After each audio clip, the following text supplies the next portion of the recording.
Hello students, आज हम लोग का पहला लेक्चर है और जो फर्स्ट टॉपिक है हम लोगों का वो है general chemistry and quantum numbers. इस टॉपिक की अहमियत क्या है कि आगे जो नेक्स्ट चैप्टर हमारा होने वाला है वो पीरियोडिक क्लासिफिकेशन। पीरियोडिक क्लासिफिकेशन में इलेक्ट्रॉनिक कॉन्फ़िगरेशन का बड़ा रोल है। अब इलेक्ट्रॉनिक कॉन्फ़िगरेशन समझने के लिए ये सारी चीज़ें समझनी जरूरी है, खासकर क्वांटम नंबर्स।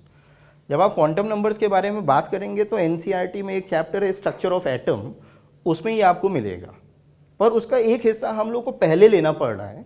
वो इसलिए कि क्वांटम नंबर्स की जरूरत पड़ेगी हम लोग को इलेक्ट्रॉनिक कॉन्फ़िगरेशन लिखने के लिए। तो हम लोग स्टार्ट करते हैं, सबसे पहले एकदम बेसिक से स्टार्ट करेंगे और स्टार्ट करते हैं मैटर और उसके क्लासिफिकेशन से। जैसा कि स्टूडेंट्स आपको मालूम है कि matter is anything that occupies space and has मास। ये बहुत बचपन से पढ़ते आ रहे हैं कि जो भी चीज स्पेस ऑक्यूपाई करती है और जिसका मास होता है वो मैटर होता है। मैटर को हम लोग दो तरह से क्लासिफाई करने जा रहे हैं। पहला क्लासिफिकेशन है फिजिकल क्लासिफिकेशन और दूसरा क्लासिफिकेशन है केमिकल क्लासिफिकेशन। फिजिकल क्लासिफिकेशन के लिए हम लोग को कोई एक्सपेरिमेंट्स नहीं करने हैं डिवीजन करने के लिए, लेकिन केमिकल क्लासिफिकेशन के लिए हम लोग को कुछ स्पेशल मेथड्स एम्प्लॉय करने पड़ेंगे ताकि हम ये पता कर सकें कि क्लासिफिकेशन कैसा है। स्टार्ट करेंगे फिजिकल क्लासिफिकेशन से। फिजिकल क्लासिफिकेशन में हम लोग मैटर को इन तीन तरीकों से क्लासिफाई कर सकते हैं, सॉलिड, लिक्विड या गैस। इन तीनों की प्रॉपर्टीज हम लोग को बहुत अच्छे से मालूम है और बहुत शुरुआत से हम लोग पढ़ते आ रहे हैं सॉलिड, लिक्विड, गैस में अंतर क्या है। इस लेवल पे हम लोग अभी इन्हीं तीन में डिवीजन करेंगे।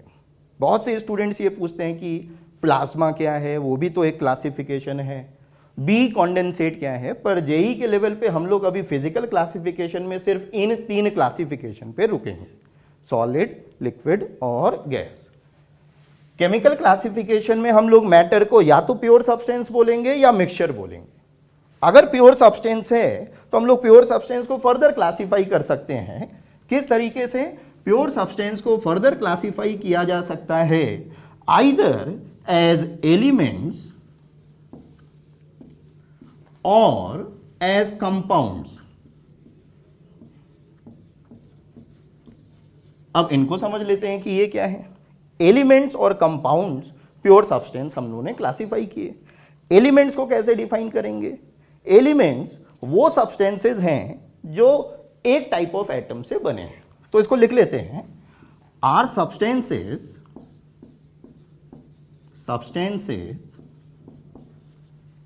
which are made up of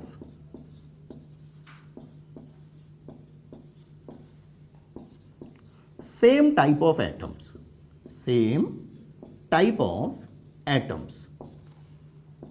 example, एक ही तरह के एटम से बने होंगे, ऐसे बहुत सारे एग्जाम्पल हो सकते हैं। Example, copper, gold, chlorine, hydrogen, oxygen etcetera, बहुत सारे एग्जाम्पल हो सकते हैं। आप इन सभी एग्जाम्पल में देखोगे कि ये एक ही तरह के एटम से मिलकर बने। कॉपर एटम से मिलकर बना होगा, गोल्ड एटम से मिलकर बना होगा, क्लोरीन दो एटम्स है लेकिन सेम टाइप ऑफ एटम्स है, हाइड्रोजन दो एटम्स है लेकिन सेम टाइप ऑफ एटम्स है, ऑक्सीजन दो एटम्स है लेकिन सेम टाइप ऑफ एटम्स है। तो सेम टाइप ऑफ एटम है तो एलिमेंट्स। कंपाउंड्स प्योर सब्सटेंस तो है लेकिन are made of different atoms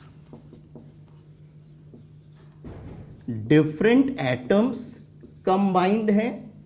सिर्फ वही होना कंपाउंड नहीं होगा, different atoms should be combined in a fixed mass ratio. Combined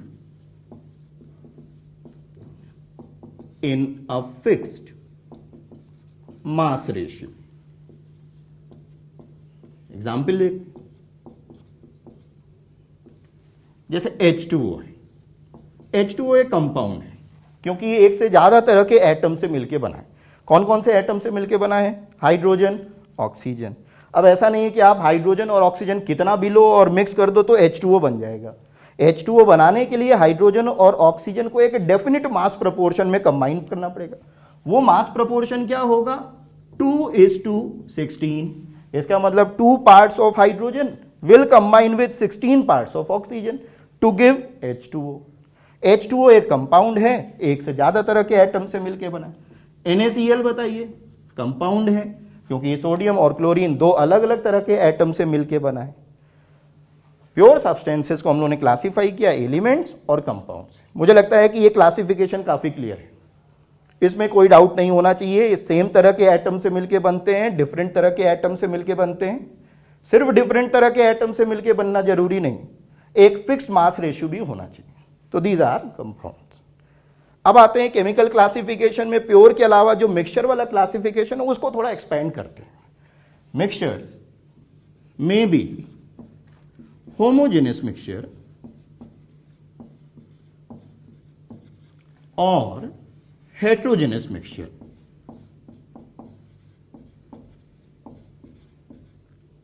Heterogeneous or homogeneous mixture। Homogeneous mixtures are those mixtures which have uniform composition or same composition। तो मैं यहां लिख दे रहा हूं same composition। ये ऐसे मिक्सचर्स हैं जिनके कंपोनेंट्स जब आप मिक्स करोगे तो मिक्स करने के बाद जो फाइनली मिक्सचर मिलेगा उसमें आप ये नहीं बता पाओगे कि क्या क्या चीजें मिक्स की गई, तो उसको बोलते हैं सेम कंपोजिशन। एग्जाम्पल, आप NaCl को वाटर में डिसॉल्व करो, डिसॉल्व करने के बाद जो सॉल्यूशन तैयार होगा आप उसको देख के ये नहीं बता सकते कि आप उसमें नमक मिला के पानी मिलाएं, नमक और पानी का मिश्रण है, आप ये नहीं बता सकते। Similarly sugar plus water homogeneous है। एक और इंपॉर्टेंट एग्जाम्पल है और उसको मैं हाईलाइट करके लिखूंगा, एलॉयज। एलॉयज किनको बोलते हैं? मेटल मेटल मिक्सचर को एलॉयज बोलते हैं, जैसे ब्रॉन्ज है, ब्रास है, सारे एलॉयज को हम लोग अभी होमोजेनियस मानेंगे। तो जितने भी एलॉयज हैं वो होमोजेनियस मिक्सचर है। हेट्रोजेनियस मिक्सचर किनको बोलेंगे? जिनकी कंपोजिशन यूनिफॉर्म नहीं होती है, नॉन यूनिफॉर्म कंपोजिशन। बहुत सिंपल है, आप मिट्टी उठाइए और पानी में डाल दीजिए, उसके बाद जो मिक्सचर तैयार होगा आप क्लियरली बता पाओगे कि हाँ मिट्टी मिला के पानी का आपने सॉल्यूशन बनाया है, तो उसको हम क्या बोलेंगे? हेट्रोजेनियस, क्योंकि हमें पता चल रहा है कि उसके क्या क्या कंपोनेंट्स हैं।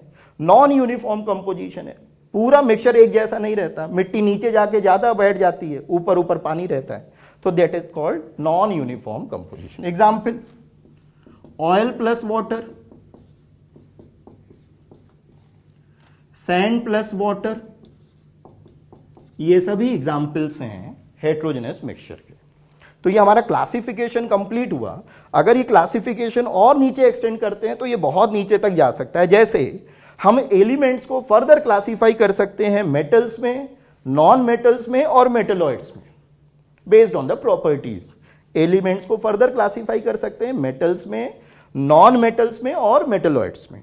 कंपाउंड्स को फर्दर क्लासिफाई कर सकते हैं organic compound, inorganic compound. Organic compound आपको मालूम है कार्बन कंटेनिंग कंपाउंड्स, और इनऑर्गेनिक जिसमें कार्बन प्रेजेंट ना हो। पर वो एक अंतहीन क्लासिफिकेशन हो जाएगा, तो हम लोग अपने क्लासिफिकेशन को यहीं रोक देंगे। तो अभी तक जो हम लोगों ने पढ़ा वो ये कि मैटर को हम दो तरह से क्लासिफाई कर रहे हैं, physical classification, chemical classification. Physical classification हम लोग देख के करते हैं, और फिजिकल क्लासिफिकेशन के बेसिस पे तीन क्लासिफिकेशन, सॉलिड, लिक्विड और gas. Chemical classification, pure substance, mixture. Pure substance elements जो कि सेम तरह के एटम से मिलके बनते हैं, एग्जाम्पल ये लिखे हुए। कंपाउंड्स डिफरेंट तरह के एटम से मिलके बनते हैं लेकिन एक फिक्स मास रेशियो में कंबाइन होने चाहिए वो ये जैसे H2O हो गया, NaCl हो गया, MgCl2 हो गया, CO2 हो गया, ये सभी क्या है? कंपाउंड्स। फिर फर्दर मिक्सचर्स को हम लोगों ने क्लासिफाई किया होमोजेनस में, हेट्रोजेनस में। होमोजेनस ऐसे मिक्सचर्स होते हैं जिनका सेम कंपोजिशन होता है, पूरे मिक्सचर का एक ही जैसा कंपोजिशन होता है, एक जैसा दिखता है। हेट्रोजेनस नॉन यूनिफॉर्म कंपोजिशन होता है। ये कुछ एग्जांपल्स लिखे हुए हैं, ये वाला एग्जांपल आप इंपॉर्टेंट है, इसको ध्यान रखेंगे। एलॉयज को हम लोग किस में रखेंगे? होमोजेनस में। इस क्लासिफिकेशन के बेस पे एक क्वेश्चन ले लेते हैं जो कि ये टेस्ट करेगा कि ये क्लासिफिकेशन किस हद तक हम लोगों को क्लियर हुआ है।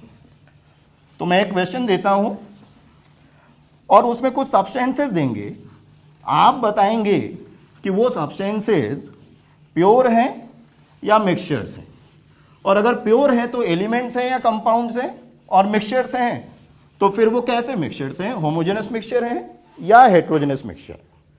एग्जाम्पल ले लेते हैं। तो मैं क्वेश्चन लिख रहा हूं, क्लासिफाई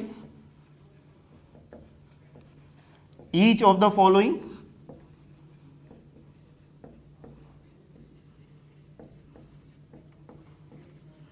एज प्योर और मिक्सचर। और हम ये भी बताएंगे, प्योर अगर आपका आंसर प्योर है तो आप मुझे ये भी बताओगे कि एलिमेंट है या कंपाउंड है, और अगर आपका आंसर मिक्सचर है तो आप मुझे ये भी बताएंगे कि ये मिक्सचर होमोजेनस है या हेट्रोजेनस है। पहला एग्जांपल, स्मोक, धुआं। ये किस में रखेंगे हम लोग, प्योर है या मिक्सचर है? स्मोक का कोई कंपोजिशन नहीं है और तमाम चीजों से मिलके बना है, तो स्मोक को हम लोग किस में रखेंगे, मिक्सचर। अच्छा, मिक्सचर में भी कौन सा मिक्सचर है, ये होमोजेनस है या हेट्रोजेनस? क्लियरली हेट्रोजेनस है, क्योंकि स्मोक का कोई कंपोजिशन नहीं है, तो this is heterogeneous. NaCl, common salt, नमक। नमक प्योर सब्सटेंस मानेंगे हम लोग, मानेंगे कि हमारे पास बिना मिलावट वाला नमक है तो ये प्योर सब्सटेंस, और प्योर में भी एलिमेंट है या कंपाउंड है। NaCl दो तरह के एटम से मिलकर बना है, सोडियम और क्लोरीन। तो जब दो तरह के एटम से मिलकर कोई चीज बनती है तो उसको हम लोग क्या बोलते हैं, कंपाउंड। कंपाउंड है। गोल्ड, जब तक बोला ना जाए तो जो भी चीज हमारे पास है हम लोग उसको 100% प्योर मानेंगे। हमारे पास गोल्ड है तो हम इसको 100% प्योर मानेंगे, और ये एलिमेंट है या कंपाउंड है, ऑब्वियसली एलिमेंट है तो ये प्योर है, और ये एक एलिमेंट है।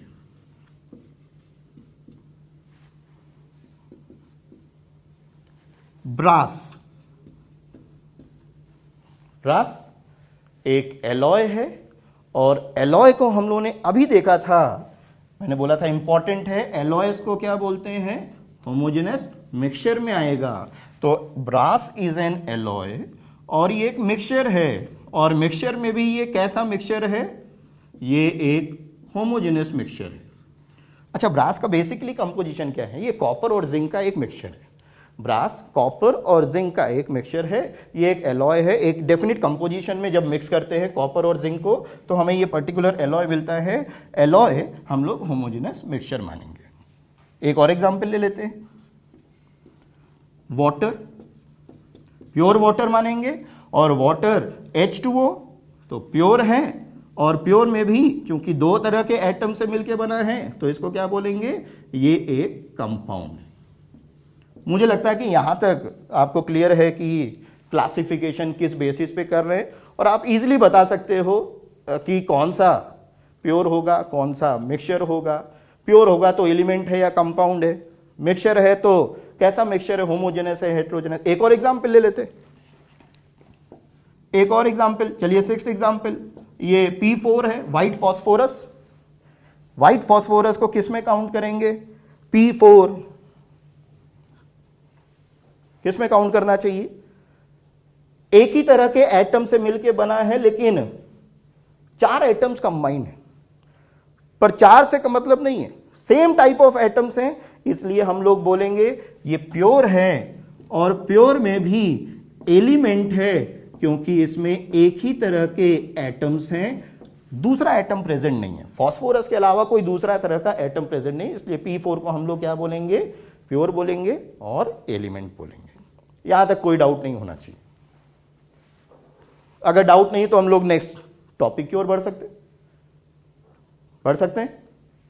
हम लोग एक चीज और मैं आपको यहां क्लियर करना चाहूंगा। जैसे एक सिंपल सा क्वेश्चन है, कई बार क्या होगा, एक टर्म है उसको कुछ इंपॉर्टेंस देते हुए कई बार आपसे पूछा जाएगा कि जैसे एक एग्जाम्पल है, मैं आपसे एग्जाम्पल पूछता हूं, which of the following is ट्राइएटमिक।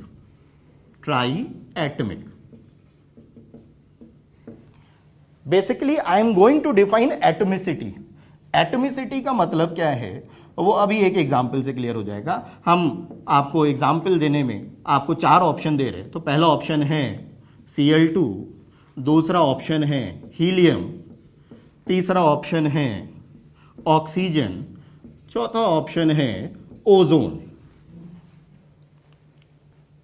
Try atomic का मतलब है कि 3 एटम से मिलके बना हुआ एक कंपाउंड या मॉलिक्यूल। हालांकि वो एटम सेम होने चाहिए अगर स्ट्रिक्ट डेफिनेशन में जाए तो। Cl2 2 same type of atom से मिलके बना है, तो Cl2 को हम लोग बोलेंगे diatomic. Cl2 is diatomic. Cl2 is diatomic क्योंकि 2 तरह के एटम से मिलके बना। हीलियम एक ही तरह का एटम है, helium is a noble gas. Helium को हम लोग क्या बोलेंगे? Mono atomic. O2 2 एटम्स हैं और दोनों सेम टाइप ऑफ एटम्स हैं, तो डाई एटमिक। O3 कितने एटम्स हैं? 3 एटम्स हैं, तो 3 एटम से मिलके बना हुआ ये सब्सटेंस ट्राई एटमिक है। अच्छा, P4 को आप क्या बोलोगे? अभी एक एग्जांपल लिखा था। P4 की अगर मैं बोलूं आपसे एटमिसिटी बताओ P4 की, तो atomicity of P4 will be 4। क्यों? क्योंकि 4 एटम से मिलके बना हुआ ये मॉलिक्यूल। अच्छा ठीक है, एक और एग्जांपल लेता हूं। अगर मैं आपसे बोलूं S8 की एटमिसिटी कितनी है? S8 ये रोम्बिक सल्फर है, आप बताएं इसकी एटमिसिटी कितनी है S8 की?